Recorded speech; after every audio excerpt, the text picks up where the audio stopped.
Okay folks, welcome along to the very first video of our DCG going viral, I'm going to call it, the website that this is going to be on. So this is the very first video. I'm just going to go through a hyperbolic paraboloid question from the past papers. So what I've gone ahead and done up is I've set up the higher level 2009 question C2 on this page, and I've done all the basic setting up. Okay, so you've got this shape you can get from all the measurements of the drawing, that you get from the measurements of the drawing. The hyperboloid of revolution is going to go on here. I'm just going to talk about that in a second. This ellipse is basically from the measurements of the drawing. Okay, it's 150 by 80 basically is the width of the ellipse and the length and the major and minor axis. And then you get your 4 points. D is on the curve and C is on the curve and B and A are on the major axis there. Okay, so I would set up the drawing first. It would take too long to do a video of me setting it up. I just drew as far as I could before I started getting complicated. Okay, so let's read the question here very quickly. It's going to be on. I'm going to have it on the same page as this, and you can have it on your exam papers out with you. Okay, A2 sheet for this guy. It's very big. The 3D graphic on the right shows a trophy for a sailing competition, which is in the form of a yacht. The projections of the trophy are shown in figure C2, so that's what you draw. The stand, which is going to be down here, is a semi-hyperboloid of revolution, and the deck is elliptical. That was the plan there. And the sail ABCD, okay, is in the form of a hyperbolic paraboloid. Okay, draw the given plan and elevation. Done. Okay, the supporting mass, which is shown in the 3D graphic, should be ignored. Yeah, there's the mass up there, we don't need that. The plane, and then part B. So A is draw the plan and elevation, and plane B is the plane director for the elements A, B, D, C is positioned so that it contains point B. So we're drawing the traces of a plane that contains A, B, and CD. Okay, so we'll go through all that. Okay, so the very first thing I'm going to just draw is the hyperboloid of revolution there. So I'm just looking at my solutions here, and a double hyperbola will have a vertex here. Okay, let's call it V. Okay, and another vertex there. Okay, and you use the two vertices plus dividing up the width of the lines on this. Okay, so dividing up the lines into here. So you're basically taking the height of that. Now on the solution they have 4 divisions. I can see 4 elements, so I'm looking at a division of 5. So luckily the height of this is 30. Oh, my head's getting in the way there. I'll do my best not to get in the way. So the head, so this is 30. Okay, so I'm going to divide that into 6s. Okay, so that's 6, and then 12 millimeters, and then 18 millimeters, and 24 millimeters. Okay, now the pause button is your best friend when you're drawing this with me. Okay, so pause often and frequently so you can catch up, and obviously pause it and get this much drawn before you go on. So you know, the video might be 20 minutes, but it could take you 40 minutes to draw it, and it should, you know, take your time to make sure you understand it. Okay, so basically it's this rectangle is where the ellipse is going into, or not the ellipse, the hyperboloid revolution is going into. Sorry, now my light is kind of a bit funny on me, is it? Drop it down a bit. Now, there, let's get a better lamp. Nope. Oh, there we go. Okay, it's casting shadows. I'm trying to get the best light. And this width here needs to also be divided into 6 as well. So we're dealing with this rectangle, okay, but we're using the vertex over here as well as part of our solution. Okay, so this has already been divided into 5, not 6, 5. It was 6 parts. Okay, 5 parts to get 4 elements. Sorry, with 6 millimeters. Right. So there are 4 elements when we divided this height into 5. Now we're going to divide this width across here. Now the problem with that one is, let's have a look at it. It is 23. Sorry, that's 23 there from here to here. So that's going to be awkward to divide up into 5. Okay, so we're going to have to set off our little line down here. Okay, and I'm going to set off my 5 5s will do here. Okay, so 5, 10, 15, 20, 25. So 5 measurements of equal length, and then I'm joining back the last, okay, to here. And then I need to keep the rest parallel. So I'm going to use my sliding set squares. Okay, line her up again, and just divide this up. Okay. I could have done this at the top, but and I should have, but it's fine. It won't make a huge difference. I'll just mark these off at the top. Okay.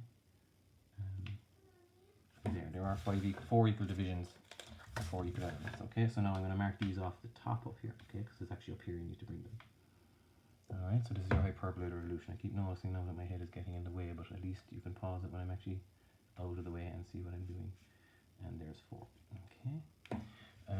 So what's happening here is I'm going to count this way. Okay, 1, 2, 3, 4. And I'm going to go from the bottom. 1, 2, 3, 4. Okay, so the top ones we join to the right vertex. Okay. Draw your lines as light as you can. Okay. And the left one I'm going to join to the, sorry, these vertical ones here, I'm going to join to the opposite vertex. Okay, so that gives us that. Alright. And the last one as well. Just get my head in there and okay. Alright, so then you get 4 joined to 4, 3 joins to 3, 2 joins to 2, so there's my 2 here, meeting 2 here, and 1 joins to 1, and that is your semi-hyperbola. Let me go through the points properly. There, of revolution. Okay, not a great curve, okay, but you should take the time. Now I'm taking the actual crossing points here across, okay, so let me just get my head in here to get the point, and then I'll just draw the line across. Yeah, I'm seeing a lot of shadows here now. Hopefully this comes out good in the video and you can actually see what you're doing. So then I'm just going to mirror these across. Alright, so I'm just going to mirror the actual points where the 2 lines met, the points in the curve. Okay, so these are irrelevant now. Okay, ooh, very shadowy. Alright, okay. Like that. And then this point is there. Okay. And the closer point here. If I'm talking loud enough as well. I've never done anything like this, so bear with me. There we go. There we go, and that's to there. And then there's your other side, the mirrored one. Okay, so you want to try and keep your, that's a much better curve on that side. Okay, so you want to try and keep your lines as neat as possible. All right, so that's your hyperboloid of revolution there for the stand. Okay, so the stand is completely finished there now. You should have drawn the ellipse there. I use the concentric circles method. All right, so minor circle, major circle. I put up a picture of how to do it if you've forgotten. Hopefully you haven't. So now we're coming on to the meat and potatoes of the question here, which is the actual hyperboloid, or the hyperbolic paraboloid here. Okay, so we're going to do our usual trick here of dividing up our hyperbola into our elements into 5. What do they have in these? Is it 5? Yeah, they have 5 elements, so I'm dividing it into 6. Okay, so 5 elements. So I'm taking my line off here. This can be at any angle. Okay. This line can be at any angle, and you can step off with a compass, but I'm just going to step off in 6s, so maybe I'll go in 15s, okay? 615, no, that'll be 120, be long. I'll go 60, alright, so 10, 20, 30, 40, 50, and 60, and there's the back of my head again. Right, so I join the last one back to A, and again, sliding set squares time. Okay, and join these back up. Now, 1 element, 2 elements, 3, 4. Okay, so there's my 5 elements there. Now what you notice is A and C are vertically above each other, and D, so they share the vertical axis there. Okay, so this A and C are on a vertical axis, so you can actually just drop these straight down and get your elements there. Okay, that's fine.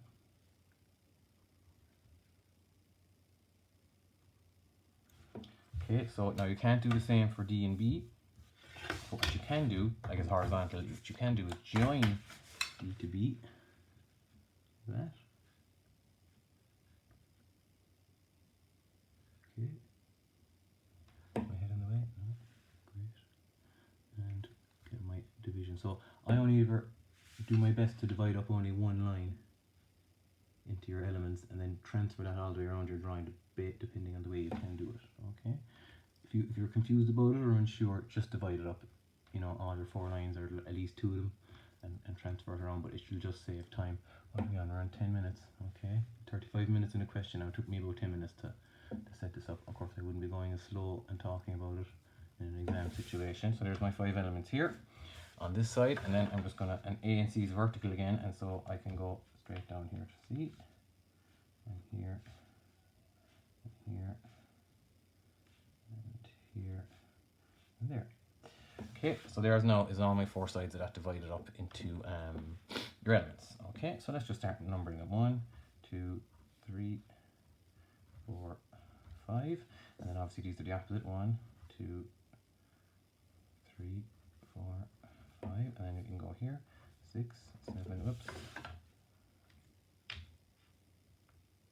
8, 9, 10, and then 6, 7, 8, 9, and 10. Okay, and then you're just dividing up, and then you're just joining your elements up. Okay, am I heading the way again? No. Alright, so, ooh, that line. Okay, well, I like that edge. Okay, so, this is where it starts getting fun. Okay, we'll divide these up, so join 5 to 5, and the same on the other side. Okay, 6 to 6, head in the way, 7 to 7, 8 to 8, 9 to 9, 10 to 10. And we're just going to have to transfer all them back down to the plan now. So straight down, straight down, straight down, and it's just a counting game at the bottom. Then you're going to have to label all your elements. Okay. Now my plan just about fits, this view just about fits on the sheet. Okay. I shouldn't be bringing them all the way down. I should just be going from the bottom points like I am now. Okay. So because they're vertically in line with each other, it's not too hard to line up. So that's on BC. Okay, should have brought him down a little bit lower. That's 1, 2. Getting hard now with all my other lines to figure. That's 3. That's 4, and that's 5. And then on a D. Okay, there's 5. And let's line it up now to see what I'm doing. Yeah. And there's 4, and here's 3, 2, and 1, and of course I'm going down here 6, 7, 8. Am I doing this right now? I am 9 and 10. Hopefully now that isn't totally in shade. That's not too bad. And of course here as well. So 6. So I'm just tracing my way down from the plan. 7, like that. 8,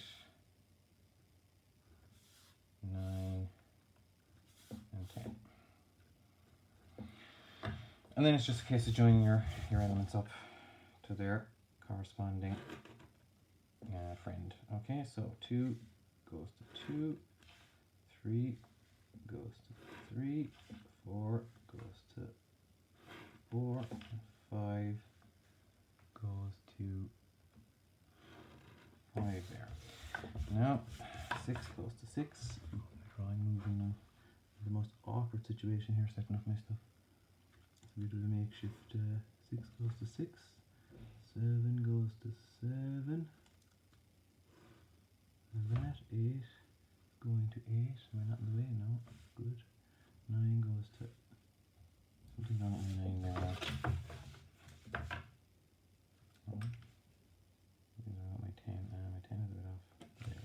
More division. There we go. 9 goes to 9.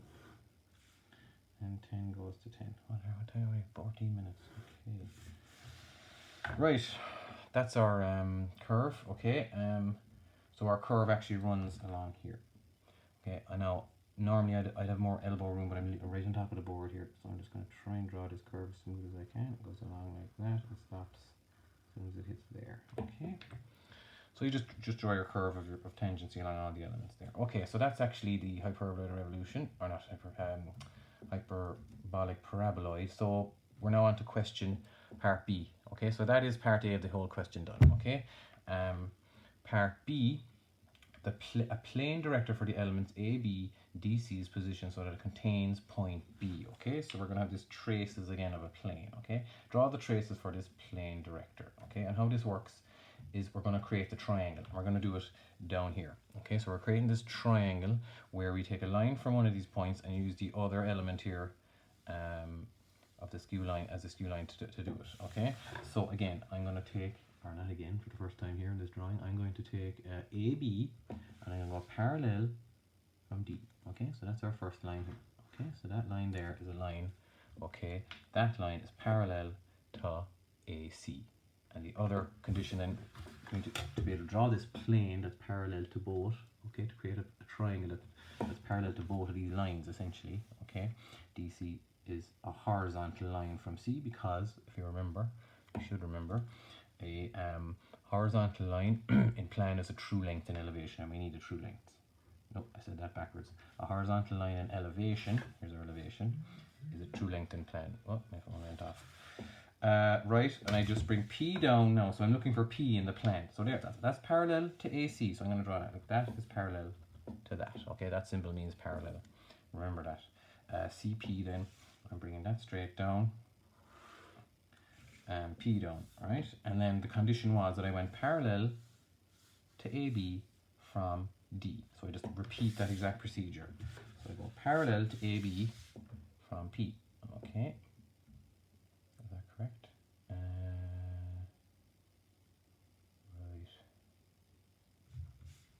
Oh yeah, and parallel to AB is a horizontal line. Okay, so horizontal line, and there's P now. There's a lot of lines here on my drawing, so that is point P there. Okay. Okay, so that is parallel to AB. So this time, so that's a true length, and the other line's a true length. So now we've actually got a flat horizontal triangle. Okay, so it was from C. So C is down here. Okay, so that triangle that I'm after drawing there now, really heavy there now just to make my point. Okay, that triangle there. Okay, this line CP, which was a horizontal line in elevation, is a true length. Okay, we don't have to look along it, but we do know now that the horizontal trace of that line will go is parallel to this line. Okay, so basically we have found a line parallel to this horizontal trace is HT that we're looking for. Now you'd be a bit worth your while looking at the solution as well to this, guys. So get a PDF of it on your laptop, or yeah, get a PDF of it on your laptop or your phone. Betterexaminations.ie, right? 2009. Okay, so now how do we actually find that in the plan? Okay, well, we know that the vertical, so the line, oh yeah, so this line, the trace, we said the plane that we're looking for contains the element B, all right? And we know that AB is on the plane. Okay, so if we extend AB down to the ground, we have a point on the actual, this what's called this horizontal trace. Okay, because if AB is on the plane, and we want the plane to contain B, all right, or traces. Okay, the plane director. So the plane director is any plane that's the same as parallel to the plane that AB is on and the plane that DC is on, and anywhere in between. So all these lines are on a parallel series of parallel planes, and we need to find the traces of that plane. Where does that plane hit the ground, and where does that plane hit the back wall? So if AB is on the plane that we're looking for, because they said B is on it and AB is on it, we can extend that down to the ground essentially. Okay, so now this is a point on our horizontal trace. Okay, so we bring that down to the plan, and because that's a point on a horizontal trace, okay, we do the exact same thing on the plan. So if on the plan we project B down to the ground, it would hit it here. Obviously this is a true length, so by the way, because AB is horizontal in the plan. So AB is actually a true length in elevation. So if you extend AB down to the ground, now that is a point on the horizontal trace, and we know that CP is a level line on the plane that contains AB and DC. So we know that basically the horizontal trace is parallel to this triangle, this line CP. So the whole point of drawing this, when you get the plane directly, you create this triangle that's a parallel plane to both these, okay, and a horizontal line on it. So always when you draw this horizontal line will be parallel to the horizontal trace of any plane that's parallel to this. Okay, so I can just take CP here over, maybe it's up there. Okay, I can just take CP over here. Okay, and now I know it's parallel through B. Okay, and that's your horizontal trace. So this is a line on the ground. What I'm drawing right now is a line on the ground. Okay, that was a line on the ground. I'm just going off my screen. So that's actually called H. The point here is called T. Okay, and now I need to find a point on the vertical trace. Okay, and I know it's because A is on the plane and A is a true length, the vertical trace is also parallel to AB. So again, I'm just coming along here and yeah, coming along there. Now that's horizontal and vertical traces and parallel planes and all that are very, very confusing. Okay. If you look at the marking scheme though, actually working out that plane director isn't a huge part, isn't a huge amount of marks. It's what separates a H1 from a H2. So this is your horizontal, so it's called, oh damn it, I do that wrong of course. In the elevation it's called VT, and then the plane is called HT. And that's the traces of a plane, or plane director, so a plane parallel to both AB and DC, that goes through B. So this could be anywhere, but it would always look the same. It would look like this, and it could move anywhere because they told us it's got to do with B. All right. So there's VTH, they call it VTH. So it's VTH, VT and HT. All right, that's the drawing. I hope you can follow it. I hope this works. The way we're doing this will work. And what I'll do is I'll put up a form on the bottom of this page as well for you to fill in any questions and stuff like that. What you can do as well, if you want, you can submit your answer and I'll have a look at it, take a good photo of it, you know, a good head-on photo of it, and upload it. And I can actually set up a Google form if you have a Gmail account, which I think most of you do. I'll upload that. Okay, guys, I'll just sign off here. So, and hopefully that was a helpful video. Thanks.